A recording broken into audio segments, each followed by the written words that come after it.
In the heart of a dense, mist-shrouded forest, nestled between jagged mountains and a winding river, lay the remote village of Black Hollow. The villagers were a superstitious lot, whispering tales of spirits, curses, and creatures that lurked in the shadows. But the most chilling story of all was that of the killer lady who lived on the edge of the village, in a crumbling cottage surrounded by gnarled trees and thorny vines. Her name was Evangeline Blackwood, though no one dared to speak it aloud. She was a woman of striking beauty, with raven black hair, pale skin, and piercing green eyes that seemed to see into the very soul of anyone who met her gaze. But her beauty was a mask, hiding a darkness that had earned her the nickname the Widowmaker. Years ago, Evangeline had arrived in Black Hollow as a young bride, married to a wealthy merchant named Elias Blackwood.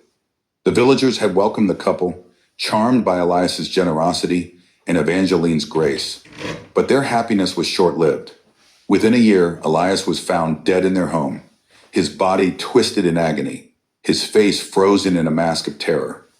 The villagers whispered of poison, but no evidence was ever found, and Evangeline was never charged. After Elias's death, Evangeline withdrew from the village, retreating to her cottage and rarely venturing out. But strange things began to happen.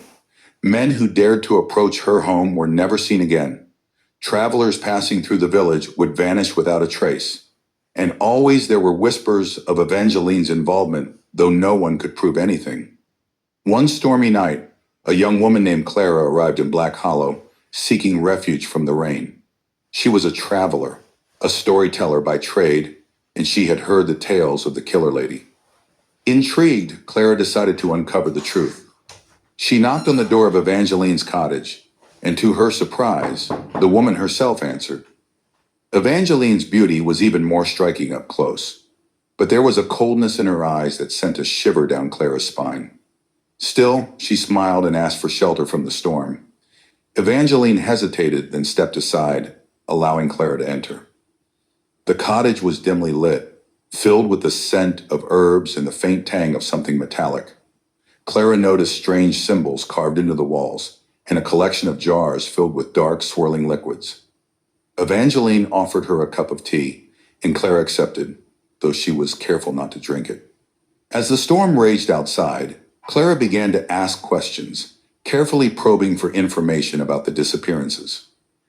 Evangeline's answers were cryptic, but Clara sensed a deep sadness beneath her cold exterior. She spoke of betrayal, of love turned to hatred, of a curse that had consumed her life.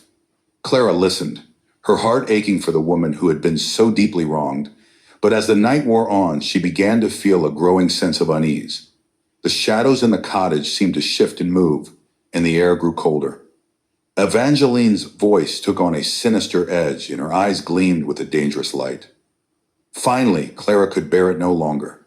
She stood to leave, but Evangeline blocked her path. "You know too much," she whispered, her voice like ice. "You cannot leave." Clara's heart raced as she realized the truth.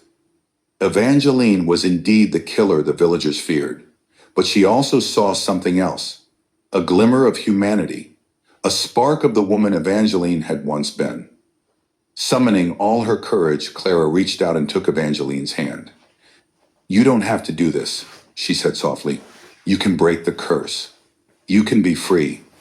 For a moment, Evangeline hesitated, her eyes filled with conflict. But then the darkness returned, and she pulled away. "It's too late," she said, her voice trembling. "The curse is too strong." With that, she raised her hand, and the shadows in the room came alive, swirling around Clara like a living thing. Clara closed her eyes, bracing for the end, but then she heard a voice, a soft, melodic chant that seemed to come from within her. She opened her eyes to see Evangeline, her face twisted in pain, fighting against the darkness that consumed her. Clara realized that the curse could be broken, but only if Evangeline chose to let go of her hatred. She continued to chant, her voice growing stronger, and slowly the shadows began to recede. Evangeline's eyes cleared, and for the first time in years she looked at Clara with something other than malice. With a final, shuddering breath, Evangeline collapsed to the floor.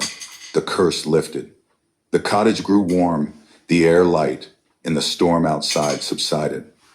Clara knelt beside Evangeline, holding her hand as the woman took her last breath, finally at peace. The next morning, Clara left the cottage, carrying with her the story of the killer lady who had been both a monster and a victim. She told the villagers of Evangeline's fate, and though they were relieved, they also mourned the woman who had once been one of their own. From that day on, the cottage on the edge of Black Hollow stood empty, a reminder of the darkness that had once resided there. But Clara knew that Evangeline's story was not just one of horror. It was also a tale of redemption, of a soul that had finally found its way home.